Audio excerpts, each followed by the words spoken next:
Welcome to the Relational Grace Podcast, where we share the teachings of Pastor Nick Harris, who taught us that Christianity is not a religion, it's a relationship. I'm your host, Jamie Russell, Pastor Harris's son. In the last episode, we were in 2 Samuel 20. Now we're in 2 Samuel 21, and something interesting happens. We get a rather large time flashback. In fact, the events we discuss in this episode may have occurred more than 30 years before chapter 20.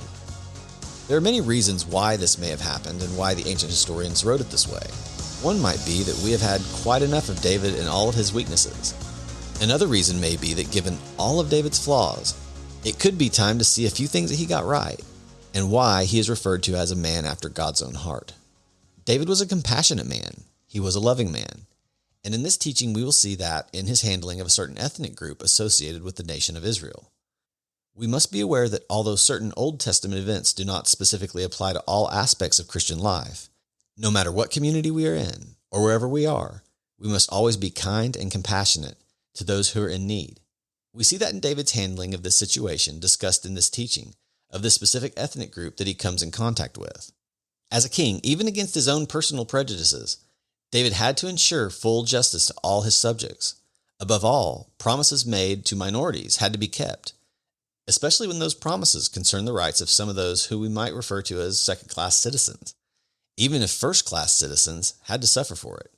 So let's hear what Pastor Harris has to say in the 21st and final episode of the Saga of David series titled, David Burying Enemies. The great historian, the author of 2 Samuel, rolls back the clock. It has been even 3 decades. It went back to the time when David had first become the king of Israel. At this point, he was still in Hebron. In other words, he hadn't yet taken the city of Jerusalem from the Jebusites.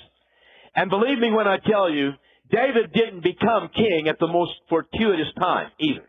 It was a tough time in Israel's history. Civil war was raging between the house of David and the house of Saul. But to add to that misery, it was bad enough to have this terrible civil war. But a great drought had fallen upon certain portions of the Middle East, and that included the state of Israel. And for 3 long years, think about it, 3 years, not one drop of rain fell. And as a result, the fields were yielding no crops. The barley and the wheat lay dead in the fields. Vast herds of sheep and goats were dying of thirst or starvation. And as the drought grew worse, David spent much of his time doing what I think I may have been tempted to do. And that's ask himself why. Why is this happening? Why is this terrible drought fallen upon my kingdom? He spent many days and nights thinking about that, and eventually David reached this conclusion. He decided that a drought of this magnitude had to be some kind of judgment from God. God had to be punishing Israel for some reason. So David fell on his face before God, and he asked God about this situation. Why? He asked God. Why is this nation being punished? Now, this was a wise thing to do. You see, it's always a good thing to seek the Lord when things are not going well in our lives. In fact, we should ask Him about everything in our lives. Why things are as they are. I don't think we spend enough time doing that anymore. You know, I found that our problems in life often relate to things that we're either doing or not doing. Usually if you look at your problems, you'll find that they're related somehow to things that we're doing or things that we're not doing. And I find that is usually some unconfessed sin in my life that creates the negative circumstances that I face. Now, I don't know about you, but I know beyond a shadow of a doubt that sin has usually been at the root of most of my problems. And unconfessed sin can dry up my spirit person faster than Grant took Richmond. You see, unconfessed sin has always been the greatest source of trouble for we human beings. It destroys people. Sin is destructive, beloved. I can't express that enough. And that is the reason why God hates sin. Now, let me make it clear to you. God does not hate sin because sin does something to Him. As I was raised as a child, I thought that every time I sinned, that somehow this took a hunk out of God. Or it was like I bit him, or I kicked him, or if I sinned, it was something personal I did. But that's not why God hates sin. Sin does not affect God. God is totally removed from that. God hates sin for one reason, and that's because of what it does to His kids. Anything that harms His kids infuriates God. Aren't you the same way? Something affects your kids in a negative way, and somebody else is responsible, it makes you angry. It's the same way with God. God hates sin because He knows it harms His kids. You see, the presence of our sin, I like to describe the presence of sin is kind of like a cancer in our lives. It's like a malignant tumor that hides beneath the surface of our beings. And most of the time we don't even know it's there. That cancer just goes undetected. It does its dirty work unnoticed until finally we get deathly ill. We say, I've got to go see a doctor. And we go, and the doctor says, it's cancer. Well, oddly enough, this was the same situation that we find in Israel. There was a cancer eating away at the guts of the nation while David was in Hebron. And that invisible cancer was destroying the fabric of the state. And this awful drought condition was only the outward and visible sign of that deadly cancerous condition. So you say, Pastor, what was the nature of the cancer? Well, here's the fact. It all began years earlier when Israel's former king, Saul ben Kish, had committed a sin. Saul had sinned against God. And apparently, David and all of those people around him, the people who advised him, were totally unaware of that sin. So when David came before the Lord about the drought conditions, he had no idea what lay behind that drought. So the ball was in God's court. And so God, after David came to God, the ball was in God's court, and God began to reveal the cause to David. It was a sin that Saul had committed that was responsible for this. Now, please understand this. God didn't reveal this sin to David so that David could retaliate against the house of Saul. That wasn't it at all. God revealed Saul's sin to David so that David could eradicate the cancer, this sin that was destroying the nation. So the question is, what was this sin? Well, the text of 2 Samuel provides the answer. You see, several years before Saul died at Mount Gilboa, he had slaughtered an entire clan of Canaanite people known as the Gibeonites. So you may be asking, well, Pastor, what's so odd about that? After all, there's many cases of genocide recorded in the pages of the Old Testament. For example, God had personally instructed Saul, remember, to slaughter the entire Canaanite tribe known as the Amalekites. Saul was told to kill every man, woman, and child belonging to those people. Now, think about that for a second. That sounds awful, doesn't it? Well, let me assure you, there is a reason why God made this demand upon Saul. This sermon is not the place. But sometime in the years ahead, you may say to me, Pastor, tell me why it was necessary to eliminate the Amalekites, and we'll go there. But Saul failed to do, remember?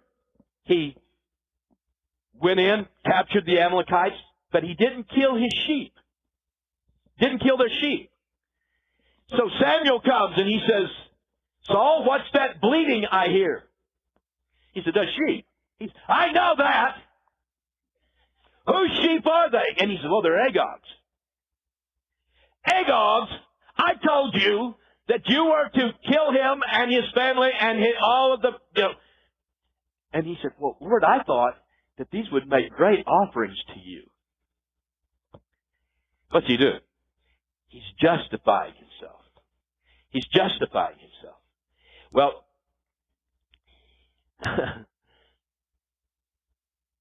this is the reason God would call for Samuel to anoint David to replace Saul. Saul, in failing to obey God with the Amalekites, caused him to lose his crown and for David to gain it.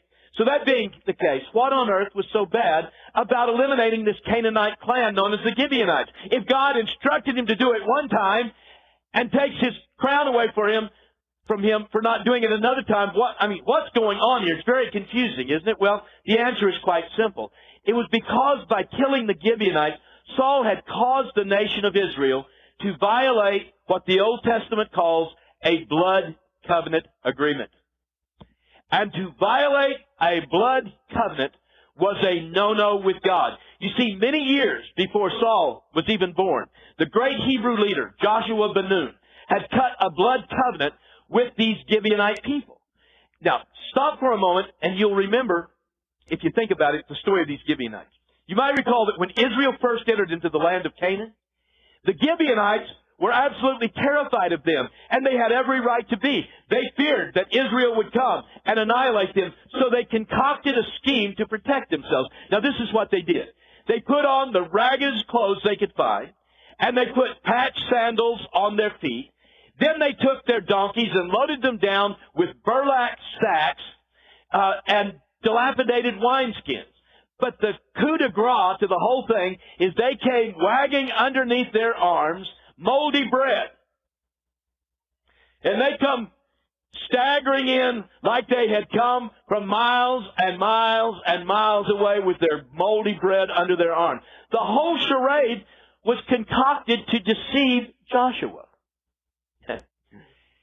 Pretty cool, right? Pretty smart on their part, right? So, with their disguises properly in place, this pitiful-looking group came to the great man. They told him, said, Joshua, we're from a land far, far away. And we've come to join together with you. We have come to be a part of you because we have heard about your God. And we want to be a part. We want to worship this great God of yours. Well, what is any guy like this who's committed to God going to say? Well, glory be to Jesus. Right? Come on in. Welcome to our house. Join our group. Pretty smart these guys were. Well, Joshua believed the story. He then asked the Gibeonites what he could do for them, and they said this. He said, look, we've come from all this distance. All we want to do is just be your servants. Make a blood covenant with us. Let's cut our wrists and bleed into one another's veins, and we'll make a covenant that we will serve you from now on. So Joshua made a blood covenant with these ragged strangers. But now, here was the problem. There's a problem here. And here was a problem with his covenant. The Bible says, now look at this. Is it on? Look at this. Do you see a potential problem? They asked not counsel, that should be counsel, at the mouth of the Lord. I foresee a problem here. If you make major decisions about your life and you ask not counsel at the mouth of the Lord, things are going to go south, I can assure you of that. That's a big mistake. We should always seek God's counsel in every decision we make. You see, the Gibeonites had lied to Joshua and his leadership. These people were not from a long distance away. Who were they? These people were Canaanites. They had lived on Mount Gibeon from time immemorial. That because Joshua and his leaders did not seek counsel from the mouth of the Lord, this covenant would one day spell disaster for them. Now, several years later, Joshua would discover the deception of the Gibeonites.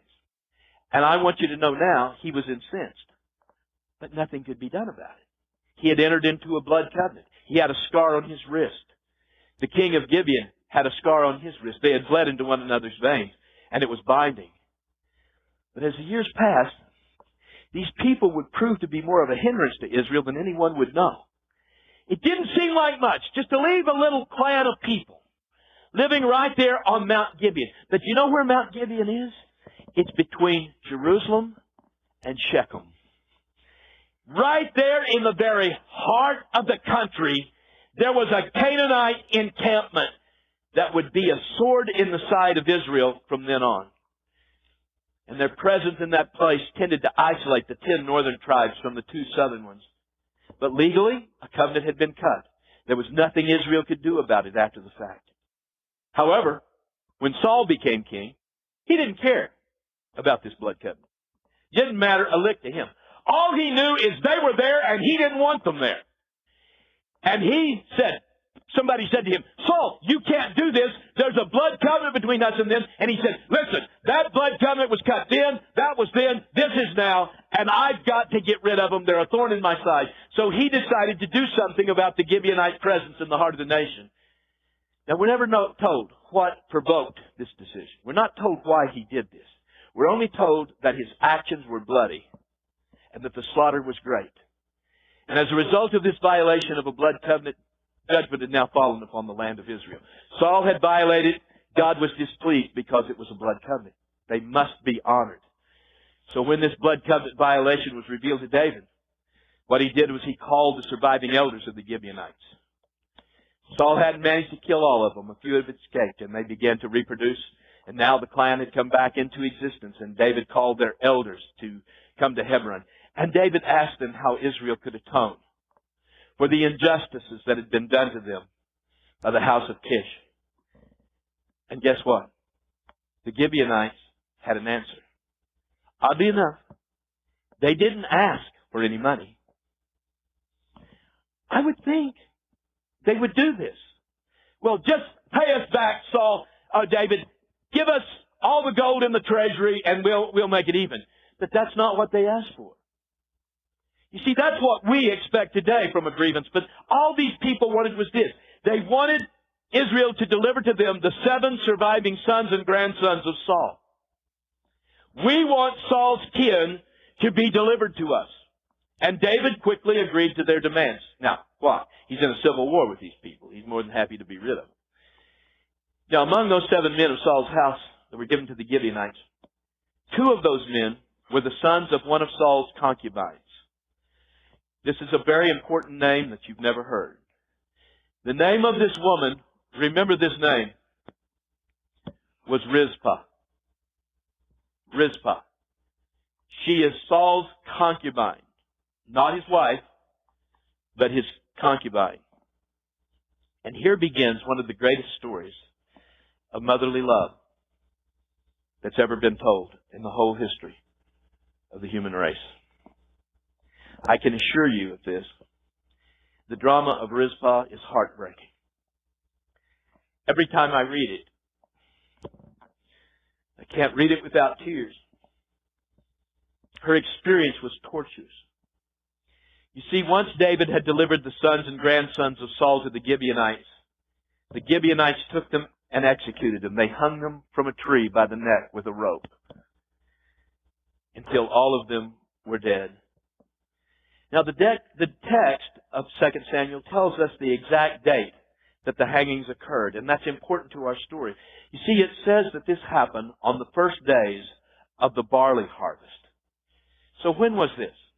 Well, the first days of the barley harvest in Israel still began, and always have begun, the last week in March and the first week in April, our months, by our solar calendar, not by theirs.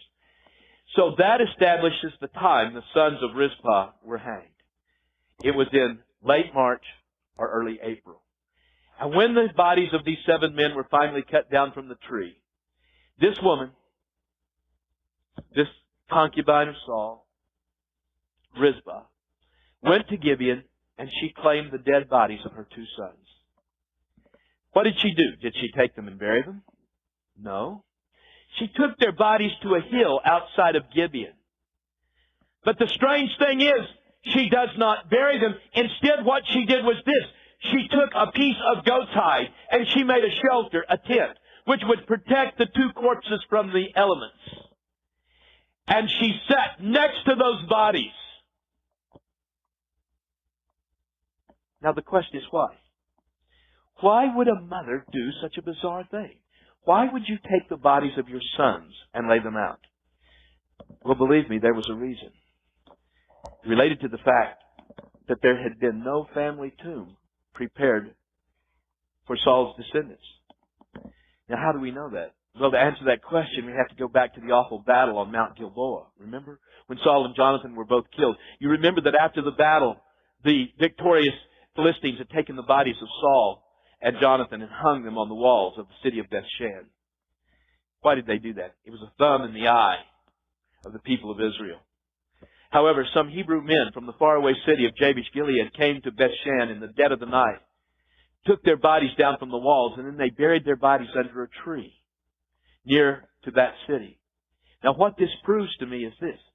There was no family tomb in which the men of Jabesh-Gilead could take Saul and Jonathan and bury them.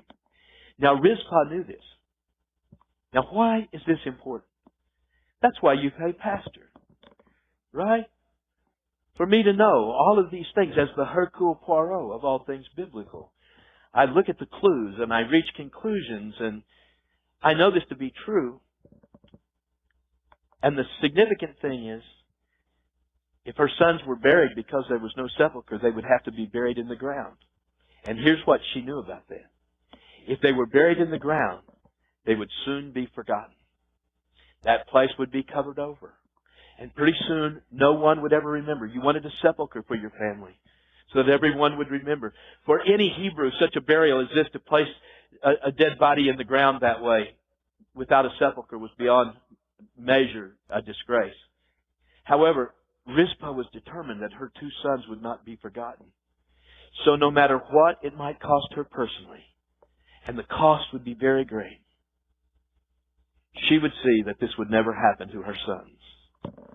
Now let me tell you this. No woman has ever endured such pain and hardship for the sake of her two dead sons. You see, night and day, this woman stood guard over the precious remains of those two boys. In spite of the stench of death, she stood her ground. She drove away the vultures. She fended off the hyenas and the other beasts of prey. Can't you see it? Can't you see a stick in her hand, flailing away at the animals who would come, beating away the carrion birds? Now here's the key. She did not do this for 3 days, or 3 weeks, or 3 months. 2 Samuel chapter 21 verse 10 says that she stayed at her post, now get this, until the water dropped out of heaven. This meant that she watched the bodies of her dead sons for at least 7 and perhaps as much as 8 months. How do I know that?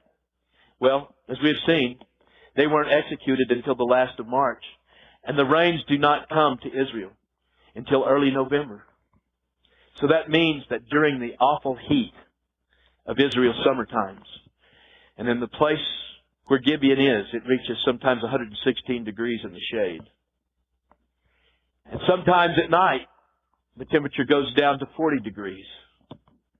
The heat, the cold, the animals, the birds.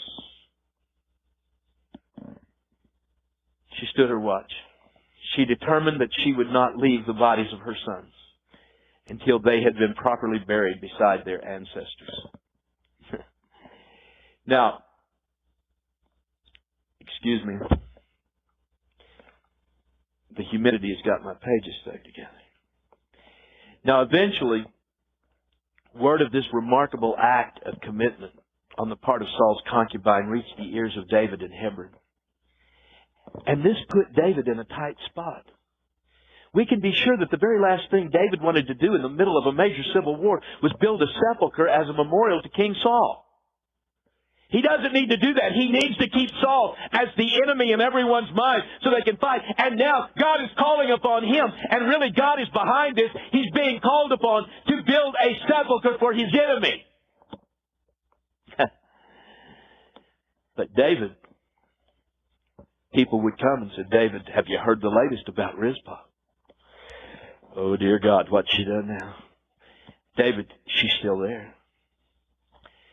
A month later, somebody comes back and said, David, have you heard the latest about Rizpah? Oh my gosh, what now?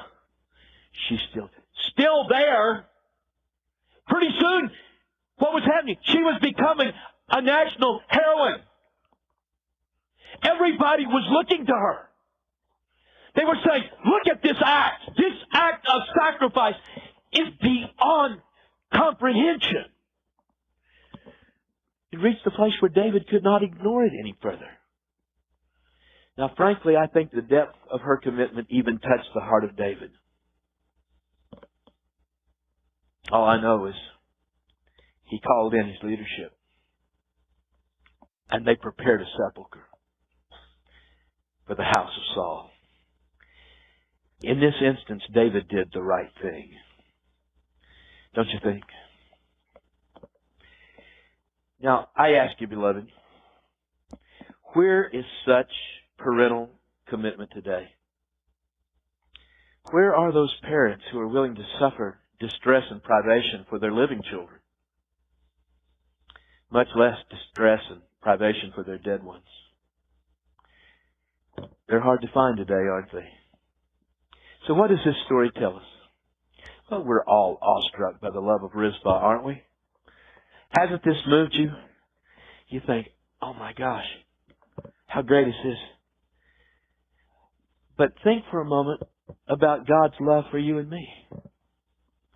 You see, it was one thing to sit beside those bodies for 8 long months.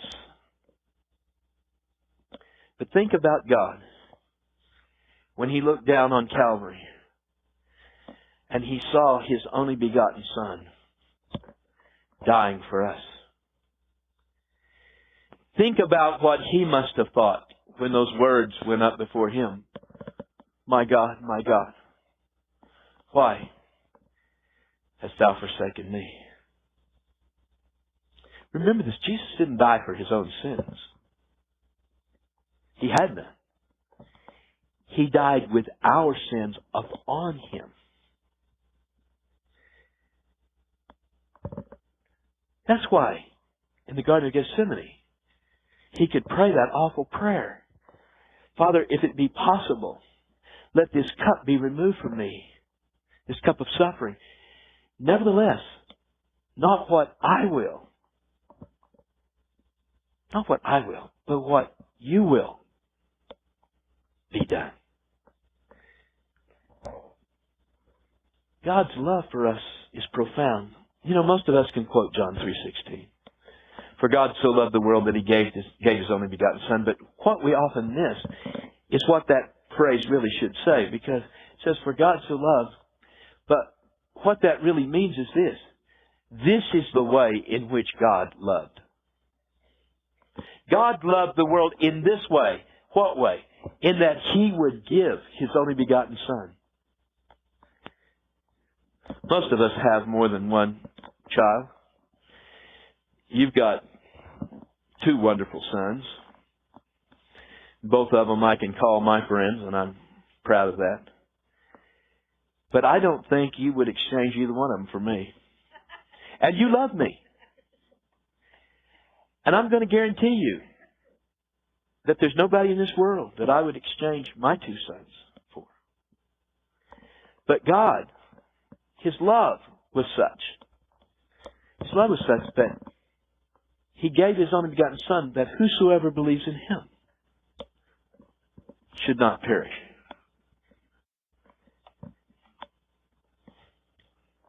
Rizpah is the world's greatest example of a mother's love, as I see it.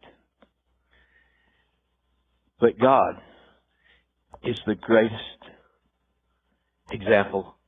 His gift to us is the greatest example of love I know of anywhere.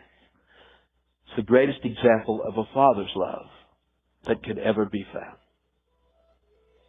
I always think about Isaac, Abraham, binding him, tying him to the altar. And Isaac saying to his father, Father, here's the wood, here's the fire, but where is the lamb? And Abraham said, God will provide a lamb. For God so loved the world that He gave His only begotten Son, the Lamb of God who taketh away the sins of the world, that whosoever believes in Him should not perish. Isn't that good news? That's why we come to this chapel. We come here to honor God's love for us, and that while we were yet sinners, Christ died for us. And that, beloved, is my teaching for today. Thank you very much. Thank you for listening. If you enjoyed this episode, don't forget to subscribe. If you want to help spread the word, please give us a 5-star review and tell your friends to subscribe too. We are available on Apple Podcasts, Spotify, or wherever you listen. Don't forget to connect with Ariel Ministries on Facebook and Instagram and subscribe to our email list at arielministries.com. That's Ariel spelled A-R-I-E-L. We look forward to keeping you updated on upcoming episodes and projects. If you would like to support the missional efforts of Ariel Ministries in Tharaka, Kenya with Each One Feed One, we'd like to remind you that 10% of all donations to Ariel Ministries will support this missional effort. Visit arielministries.com/give for online donations and other methods of giving. To learn more about the Tharaka mission, you can visit arielministries.com/missions. You can also listen to episode 26 for a deeper dive into how our relationship with Each One Feed One and the McCarter family started over 35 years ago, where we are today, and where we're headed in the future.